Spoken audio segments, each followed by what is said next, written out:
જય Hind. Only for study ચેનલમાં તમારા દરેક મિત્રોનું હાર્દિક સ્વાગત છે. તો આજે આપણે વિડીયોમાં જોશું કે ટેટ 1ની પરીક્ષા ટૂંક જ સમયમાં આવી રહી છે અને એ પરીક્ષા માટે આપણે અલગ અલગ વિષય જેવા કે શૈક્ષણિક મનોવિજ્ઞાન, પદ્ધતિશાસ્ત્ર અને વિષય વસ્તુ જેવા વિડીયો બનાવવા જઈ રહ્યા છે ટોપિક પર. તો મિત્રો, આજે આપણે વિડીયો શૈક્ષણિક મનોવિજ્ઞાન છે એનો શૈક્ષણિક મનોવિજ્ઞાનનો ભાગ નંબર 38 બનાવવા જઈ રહ્યા છે. તો તમે વિડીયો પૂરેપૂરો જોજો. શરૂઆત કરીએ આપણે વિડીયોની. પ્રશ્ન એક તમારી સમક્ષ છે. જો શું છે પ્રશ્ન છે કે ડૉક્ટર શુક્લ, ડૉક્ટર શાહ અને ડૉક્ટર કામઠે એ કેવા પ્રકારની કસોટી આપી હતી? શાબ્દિક કસોટીઓ, સામૂહિક કસોટીઓ, વ્યક્તિગત કસોટી કે અશાબ્દિક કસોટીઓ? તો મિત્રો, ડૉક્ટર શુક્લ, ડૉક્ટર શાહ અને ડૉક્ટર કામઠે એ વ્યક્તિગત કસોટીઓ આપી હતી. ઓપ્શન સી જવાબ, વ્યક્તિગત કસોટી. પ્રશ્ન આગળ.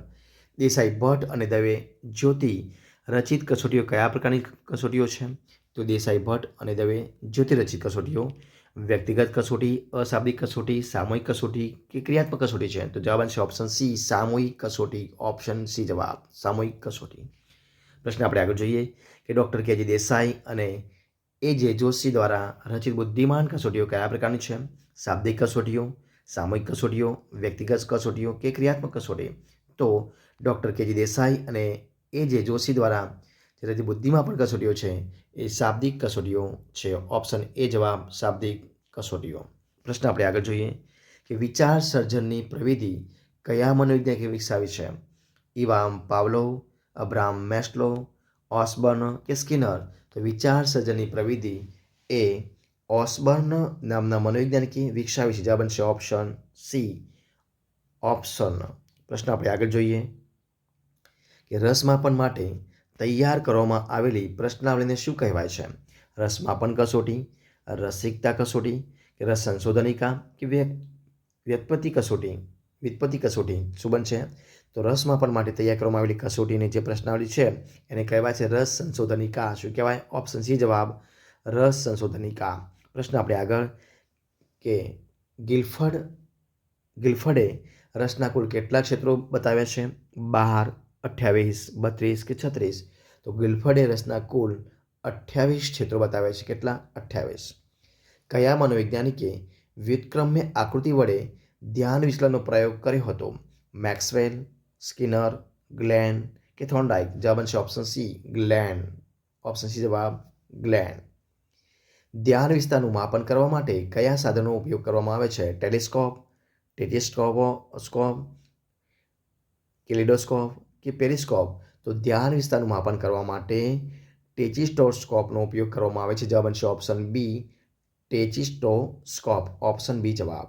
પ્રશ્ન આપણે આગળ જોઈએ કે ધ્યાન વિસ્તાર માટેના સૌપ્રથમ પ્રયોગ કયા મનોવૈજ્ઞાનિકે કર્યો હતો? તો વિલિયમ હેમિલ્ટન, વિલિયમ ગ્લેન, મેગ્રાથ કે થોર્નડાઇક? જવાબ છે option A, William Hamilton. Option A જવાબ, વિલિયમ હેમિલ્ટન.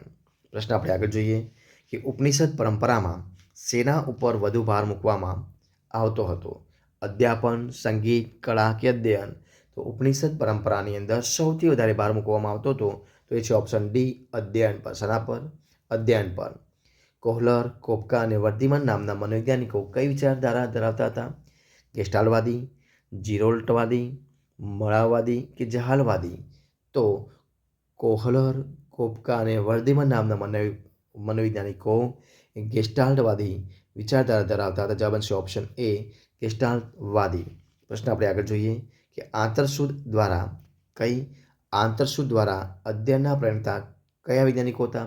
થોર્નડાઇક અને સ્કિનર, આલ્ફ્રેડ બીન અને સાયમન, ગિઝુભાઈ બધેકા, કોહલર, કોપકા અને વર્ધીમાન? જવાબ છે આંતરસૂદ દ્વારા જે અધ્યયતા છે તો અધ્યયન છે એના પ્રણેતા હતા કોહલર, કોપકા અને વર્ધીમાન. ઓપ્શન ડી જવાબ, કોહલર, કોપકા અને વર્ધીમાન. પ્રશ્ન આપણે આગળ જોઈએ કે આંતરસૂદ દ્વારા અધ્યયનમાં કોહલરે કોના પર પ્રયોગ કર્યો હતો? સુલતાન નામના ચિમ્પાન્જી પર, સુલતાન નામના કબૂતર પર, કૂતરા પર કે બિલાડી પર? તો આંતરસૂદ દ્વારા અધ્યયનમાં કોહલરે સુલતાન નામના ચિમ્પાન્જી પર પ્રયોગ કર્યો. જવાબ છે ઓપ્શન એ, સુલતાન નામના ચિમ્પાન્જી પર. પ્રશ્ન આપણે આગળ જોઈએ. જો પ્રશ્ન છે શું છે પ્રશ્ન કે પોતાના વિશિષ્ટ ગુણોની ઓળખ, પોતાની ઓળખ અંગેની માન્યતાઓ અને વિચારો લાગણીઓના સમૂહને શું કહે છે? વ્યક્તિ સમૂહ, વ્યક્તિત્વ, સ્વખ્યાલ કે વિચારણા? તો પોતાના વિશિષ્ટ ગુણોની ઓળખ, પોતાની ઓળખ અંગેની માન્યતાઓ, વિચારો જે છે એની લાગણીઓના સમૂહને કહેવાય છે સ્વખ્યાલ. ઓપ્શન સી જવાબ સ્વખ્યાલ. પ્રશ્ન આપણે આગળ જોઈએ કે પોતાને સોંપાયેલ નિર્ધારિત કાર્ય પ્રત્યે બેદરકાર રહેવું એ શિક્ષકનું કેવું પાસું છે? સબળું પાસું, બુદ્ધિચાતુર્ય, નબળું પાસું કે વર્તન? તો પોતાને સોંપાયેલ નિર્ધારિત કાર્યો પ્રત્યે બેદરકાર રહેવું એ શિક્ષકનું નબળું પાસું છે. કયું છે? ઓપ્શન સી જવાબ નબળું પાસું છે. તો મિત્રો આ હતા આપણા આજના વિડીયોના પ્રશ્નો. જો તમારો વિડીયો ગમે હોય, પસંદ આવ્યો હોય, યુઝફુલ લાગ્યો હોય તો એને લાઇક કરો, કોમેન્ટ કરો, તમારા મિત્રોને વિડીયો શેર કરો અને છેલ્લે ચેનલમાં નવા હોય ચેનલ સબસ્ક્રાઈબ ન કરી સબસ્ક્રાઈબ કરવાનું ભૂલશો નહીં. આપણે ફરી મળીશું એક નવા વિડીયો સાથે, નવા ટોપિક સાથે. ત્યાં સુધી બની રહો. જય હિન્દ, જય ભારત, જય જય ગરવી ગુજરાત. Best of luck.